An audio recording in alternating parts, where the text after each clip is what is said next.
Hey guys, welcome in. Today we're talking about 10 affordable or completely free marketing funnels that every single financial advisor or agent or broker, whatever, that they should know about. We're going to be talking about whether or not you should be doing video messaging and if it's worth it. We're going to talk about pivoting in and out of referral conversations on a consistent and smooth basis. And then lastly, we actually had a question come in on our Twitter channel that someone wanted feedback on their YouTube channel. So we're going to be talking through some of the big takeaways there as well. So stay tuned, guys. You're going to love the episode. This is the Advisor Odyssey audio experience, where financial advisors, planners, insurance agents, and brokers will find fresh new ideas and perspectives around what it takes to launch, succeed, scale, and bulletproof their business. Dear financial advisors, marketing and getting new clients is the lifeblood to your success. Written and signed, sincerely, your business. But really, though, all jokes aside, marketing is going to be the fuel of your business. If you've done the legwork and you've built up a massive book of business, then congratulations. If it supports your lifestyle and you are living the dream business right now, seriously, congratulations on your success. I would say that you are no longer in growth mode and you have ventured into what I consider more maintenance and lifestyle mode. But for those of you who are in growth mode, and I mean the ones that are hungry to grow, not just taking clients here and there as referral, the ones who are hungry to grow, this episode is for you. We're talking through 10 marketing funnels that are either completely free or they are what I consider to be fairly affordable in regards to the anticipated return on your investment. So none of these are in particular order, to be clear. You might love the first one, the third one, and the seventh one. Doesn't matter. These are in no particular order. But the big question I want to pose to you as we jump in, and ask this to yourself in first person. Am I leveraging all of these marketing funnels in my business right now? And if I am leveraging any, if not all of these already, am I doing it at the highest level possible? So, again, keep that in mind. Are you doing it, and are you doing it at the highest level you can be? So jumping in, the first of the 10 marketing funnels that every financial advisor should know is going to be your dinner seminars / educational workshops. We're going to clump them together. And I do have these first actually for a very particular reason. Not because they are the best or because they're my favorite or anything like that, but simply because they have been around a long time, for years, and seminars and workshops have been a primary driver of new client acquisition for, like I said, years. And this has not changed. When COVID-19 hit and a lot of the in-person marketing channels were paused and shut down, everybody stopped hosting these events. And many of them, I would say over 50% of people that I've experienced, have decided they're just not going to do it anymore. Thus, it's a less saturated market now, and it still has high anticipated return. So, with COVID-19 seemingly moving towards the rear view, there's a larger demand in the marketplace, and the supply is about half of what it was previously. Because again, same amount of people are going, but less advisors are hosting them. So this should be a staple in your marketing. Marketing funnel number 2 of 10 is going to be your weekly or bi-weekly client webinars.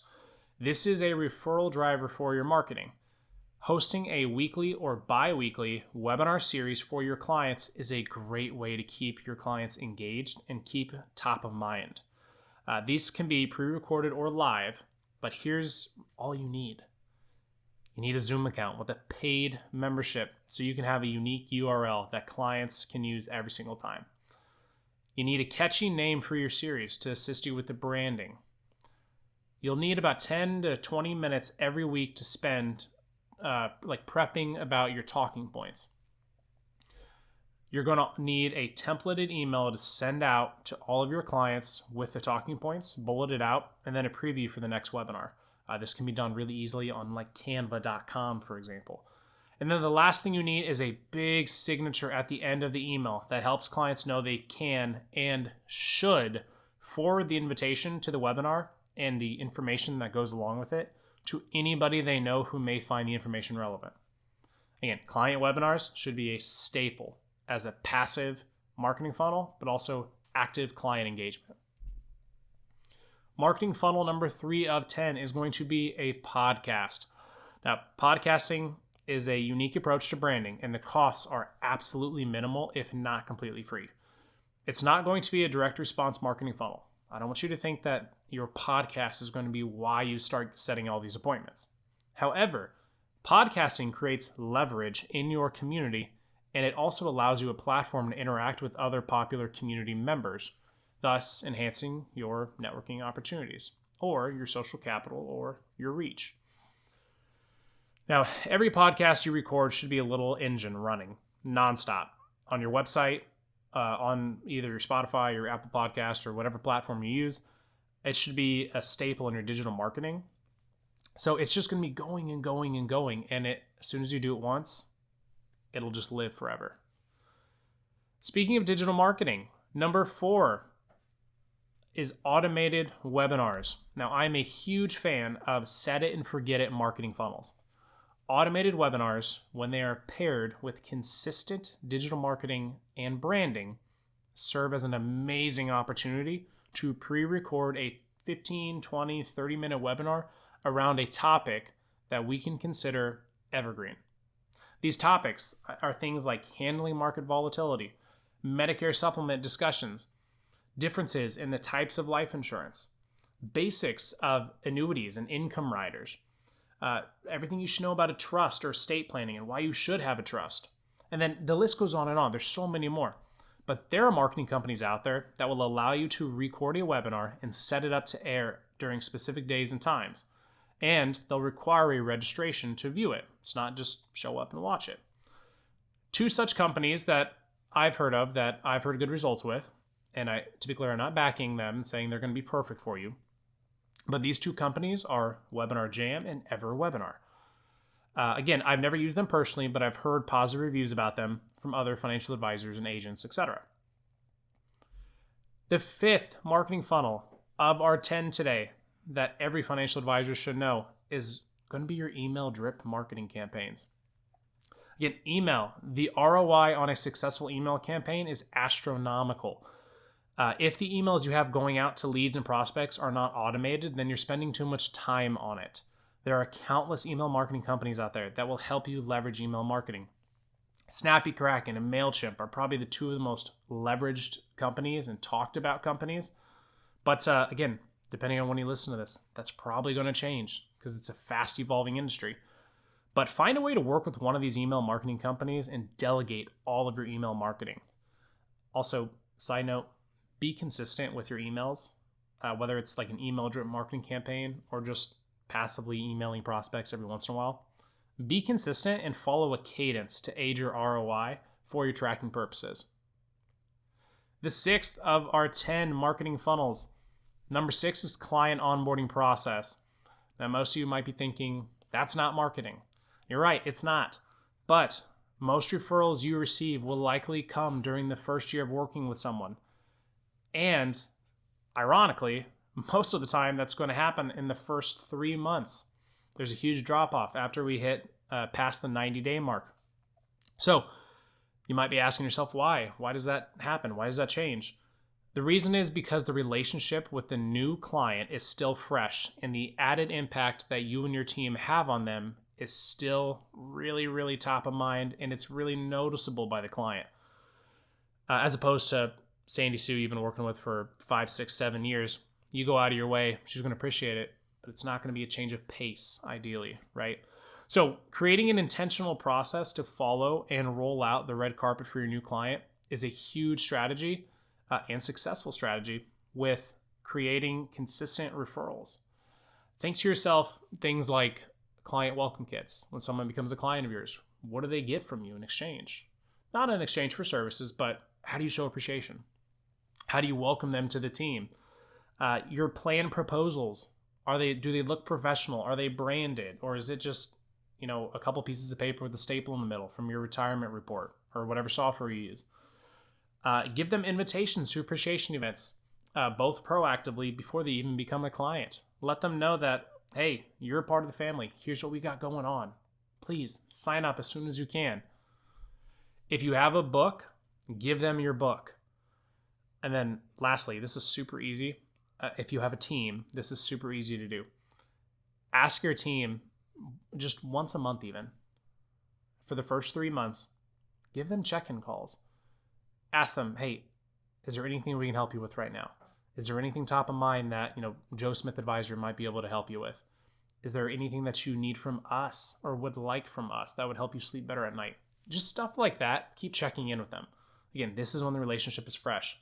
If you spend the time and the effort wowing them in the first couple months, you will earn the right to ask for referrals very, very quickly. Number 7 out of 10 of our marketing funnels that every advisor should know is going to be book giveaways and launch parties. Similar to the podcasts, books are not typically going to be a direct response funnel for you, but it will play a large role in your long-term exposure and your referrals.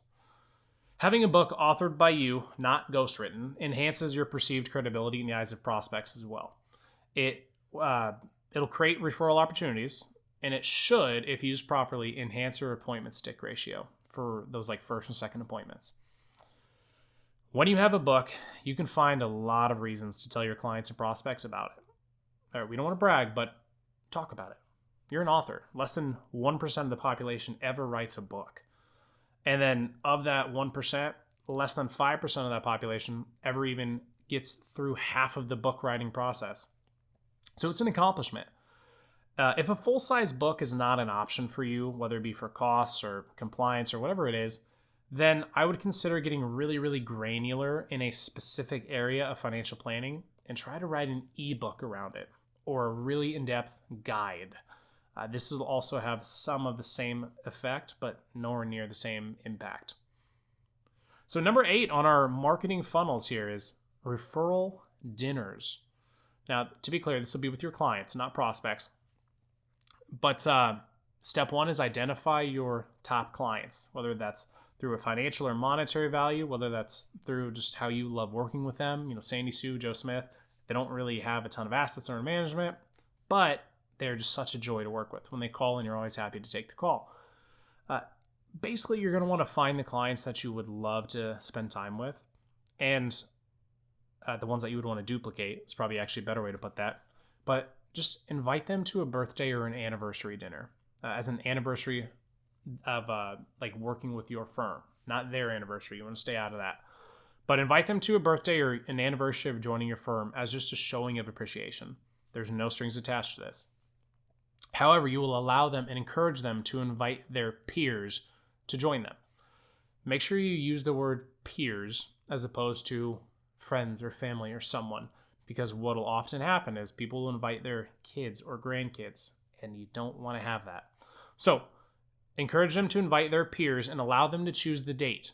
Okay, you might have to give them a handful of dates, but allow them to choose it. This is also kind of that step forward buy-in from them. Here's what's going to happen though.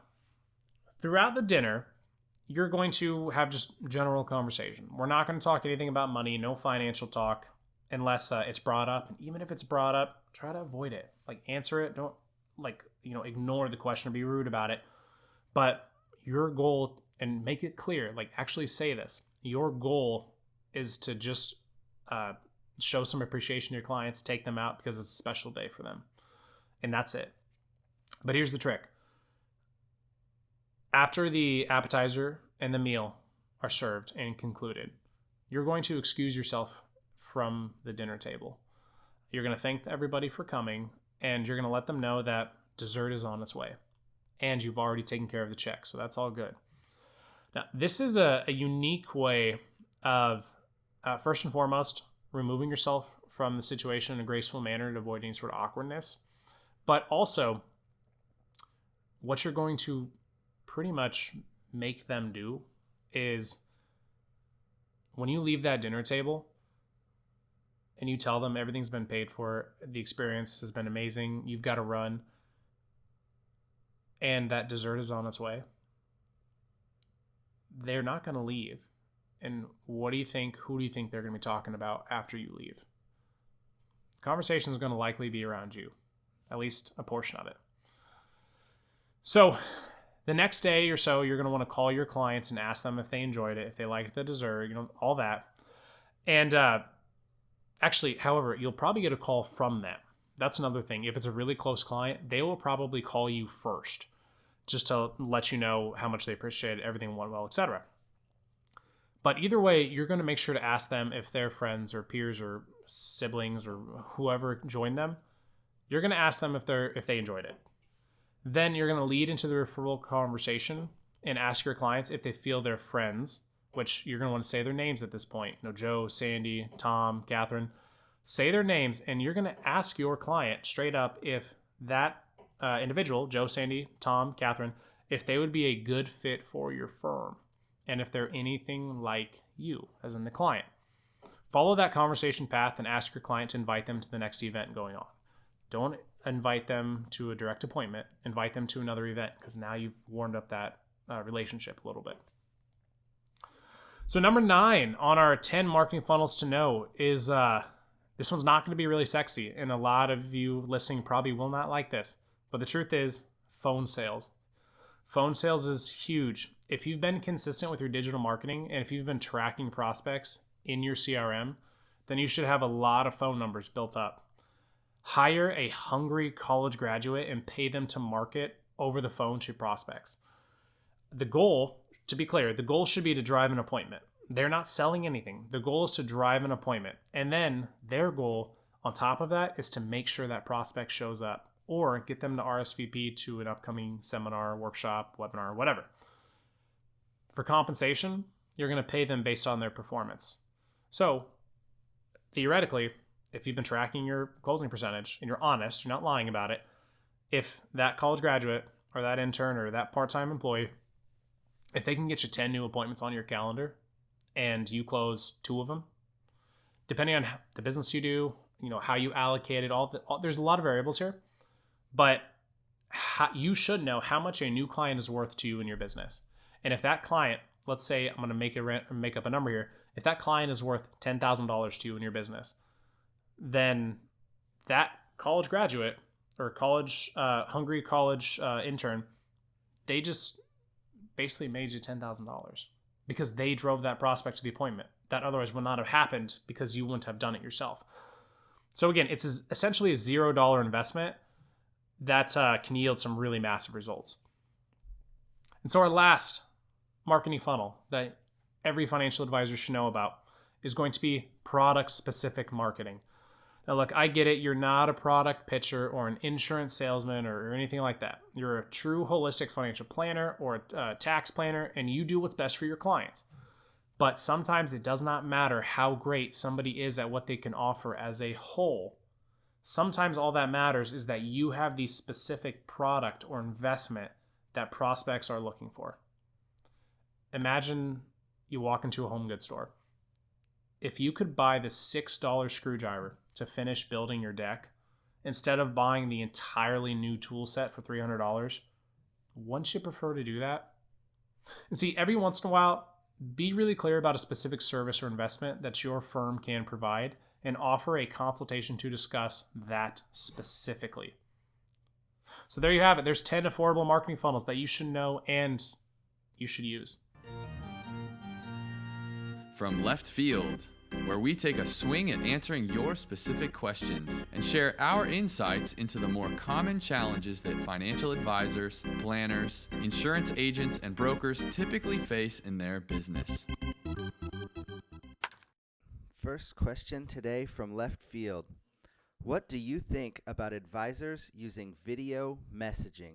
I think video messaging adds a really personable element to conversations, whether it's with clients or prospects. You're just going to help build your rapport with them. You're going to help build camaraderie and familiarity.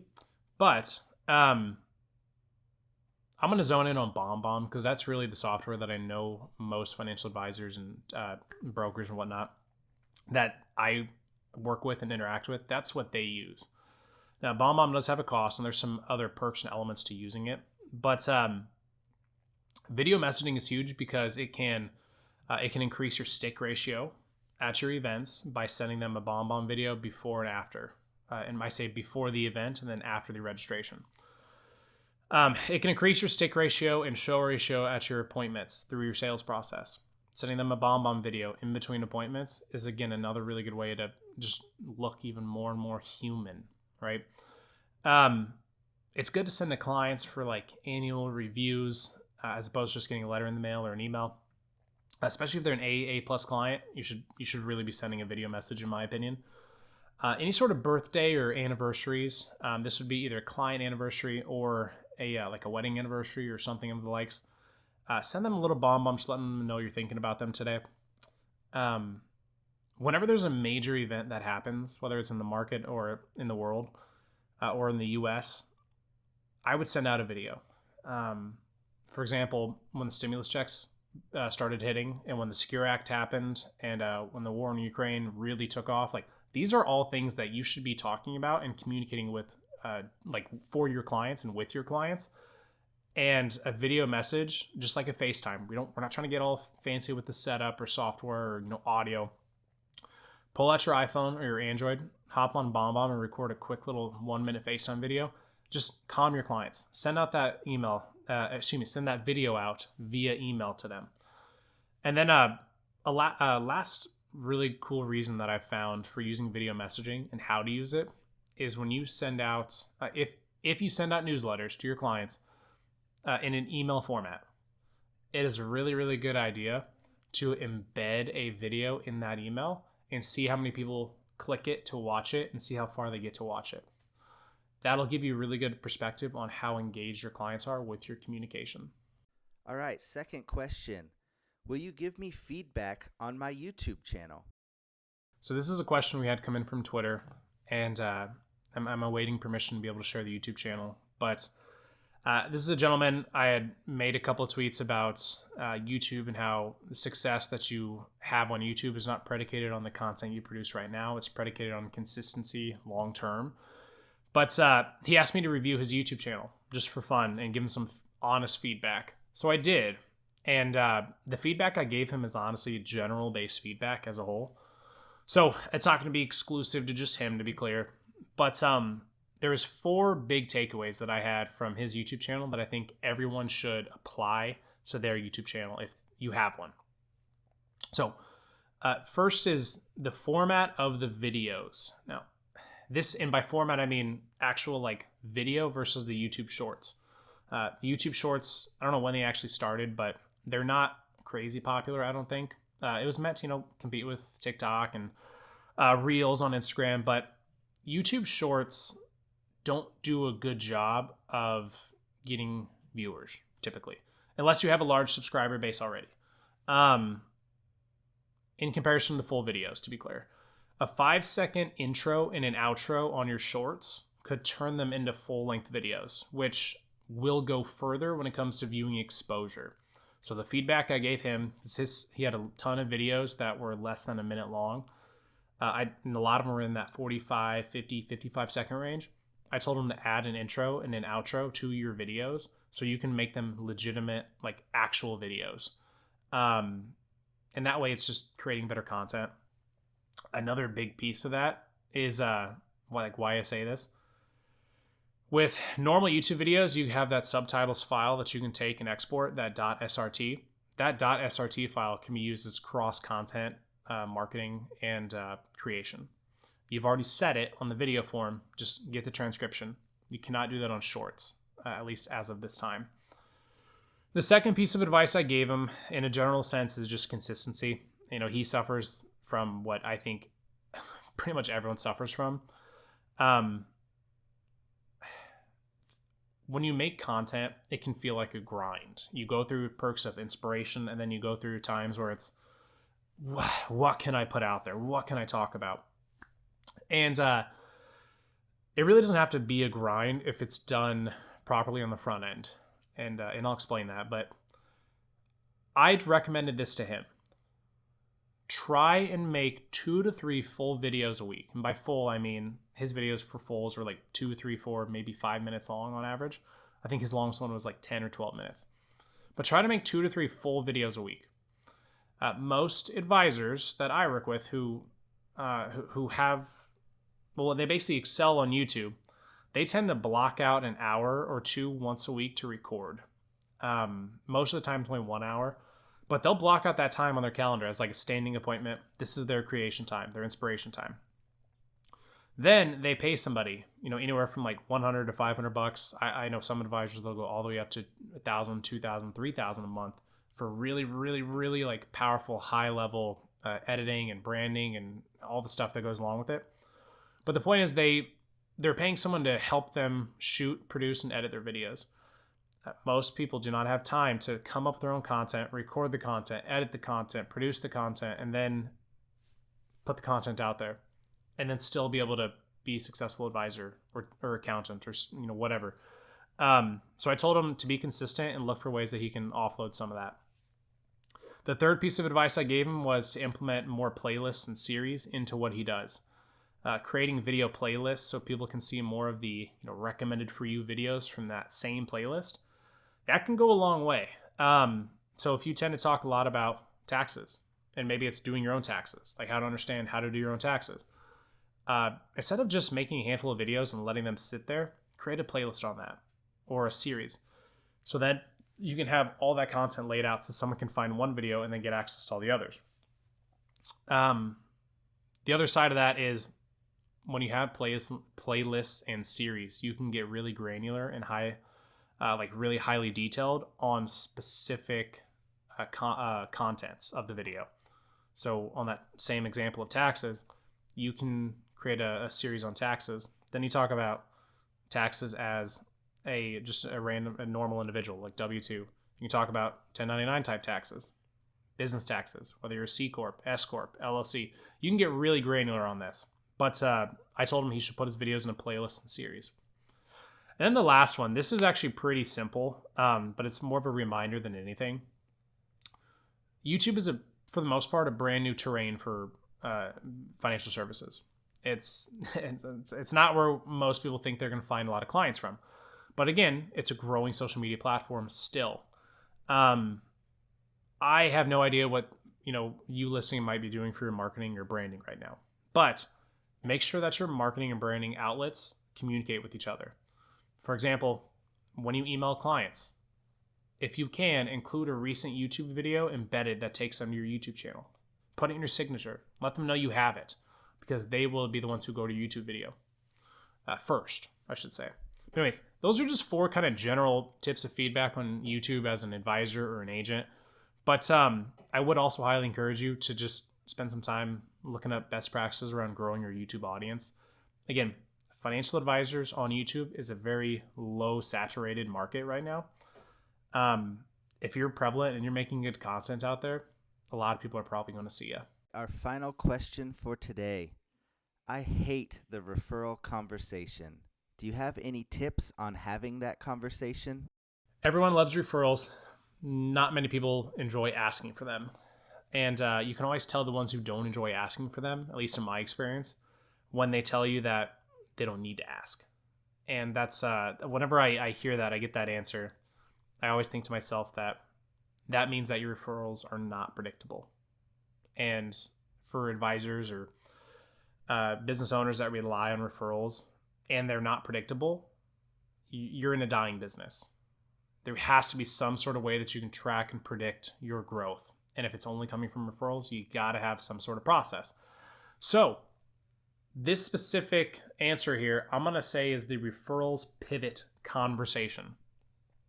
I started having this a lot during 2020, like late 2020 with COVID. Again, people were looking for some ways to drum up new business during 2020. But here's roughly how this goes. And this is to appeal to the different personality types. Many of you might have heard, the DISC assessment, whether your personality is, DIS or C, or maybe it's, all the other different personality labels out there, I suppose. But the referrals pivot is a way that you can appeal to all 4 of these. And it's going to start with very abruptly asking them, hey, John and Susie, I've always enjoyed working with you. Who do you know that I should be working with? You'll have your language for that, but the point is, be direct. Be direct about it. There's a personality type out there that appreciates direct, like you being direct. So they'll just tell you right up, I've got a couple people in mind. Most advisors, they think this is the best way to do it. They think it's the only way to do it. And I can tell you, when I started in the business, in the advising space, that's what I was taught. And I didn't know any better, so I just did it. And then when people wouldn't tell me a name, well, I was kind of up the creek without a paddle. But here's where you go from there. The ones who don't answer that, which will be the majority, I don't really know. No one's coming to mind. The wrong advice is to then tell them, well, what about Joe? What about Sandy? What about John? Like, don't bring up random people that they might associate with. It's weird. Instead, reframe the question. Hey, that's okay. I totally get it. Well, let me ask you this then. We've got an event coming up. You might have seen us advertising it. It's going to be at the local library. We're talking all about maximizing your Social Security. Who do you know that you interact with on a regular basis, or maybe that you don't interact on a regular basis? There's friends of yours or in your family who really would value from hearing about how to maximize your Social Security. Now we're asking a similar question, but we're changing the framing of it. Instead of who do you know, it's as in who do you know to meet with me, it's who do you know that would find value in this Social Security event. Again, you'll have people that will say, I've got a couple people in mind. You still might have, I'm not really, no one's coming to mind. Again, that's okay. Because then we pivot to a new frame. Hey, that's okay. I get it. I kind of put you on the spot there. So what I'm going to do is I'm just going to give you an extra copy of my book, or maybe it's an extra copy of this brochure or whatever is your, marketing deliverable piece that should be branded. I'm just going to give you an extra copy of this. Will you do me a favor though? And when someone comes to mind, will you please give this to them? They're going to say yes. They should. If they say no, then you should probably rethink that client relationship. But they're going to say yes, of course. This is appealing to the personality types that are very, very passive. If you're familiar with the DISC assessment, I believe this is the S on the DISC assessment. These are the ones that they're not going to tell you no matter what. They might have 40 people in their mind, but they're not going to tell you. So the last pivot here to the fourth personality type, you're going to add onto that question of the, if I give you an extra copy of my book, will you pass it on? You're going to add a piece to it. And that piece is going to be something along the lines of, by the way, John, we haven't talked about this a lot lately, but I want to make sure you're aware of it. Whenever one of my clients or our clients refer someone into us and they're a great cultural fit, we love to show them appreciation. So I want you to know that we do have this exclusive referrals club, or ambassador club, you might call it. And when you refer someone in, you'll be able to take part in all the stuff that they do. Would you like me to give you some more information around that club? And again, this is the last personality type. The ones who they're really reluctant to tell you. They might have some in mind, they might not, but they love incentivization. Like they love to be given things and gifted and incentivized. So now they're going to start scouring who they know. But if you think back to our pivots here, we went from being direct and asking to, that's okay, who would value from this purely educational event, to, will you just give someone an extra copy of my book? And then lastly, to just know that if you refer someone, you'll be rewarded. So you kind of cover all your basics there, but that is the referrals pivot conversation. I think that if you have that conversation on a regular basis, you're going to increase your referrals almost tenfold. And by tenfold, I mean substantially, to be clear. But yeah, that's how you get more comfortable having that conversation. We hope you enjoyed the Advisor Odyssey audio experience. Connect with us on your favorite social media platforms at Advisor Odyssey. You can find our full-length educational videos to watch on YouTube, Instagram, and Facebook. Check out all our articles and publications on medium.com/Advisor Odyssey. The Advisor Odyssey podcast is available on Spotify and Apple Podcasts. The contents and opinions shared, expressed, or otherwise alluded to on the Advisor Odyssey podcast and audio experience are solely ideas and not to be depicted as tax, legal, or investment advice. Results from the use of these concepts may not be representative of the experience of all financial professionals and are no guarantee of future success. Your results may vary. The Advisor Odyssey and its affiliated members are not to be held liable or responsible for any lawful recourse or punishment invoked upon the individual or accompanying business partners or team members. Federal law, state law, and/or insurance carrier requirements may prohibit or place limitations on any of the ideas and activities expressed. All advisors, planners, wholesalers, affiliated reps, and investment advisors should be aware of any limitations imposed by federal regulation, state regulation, insurance carriers, broker-dealers, and registered investment advisors as applicable. Investment advisors are strongly encouraged to obtain pre-approval from the broker-dealer, registered investment advisor, insurance company, or similar institution with which they may be affiliated.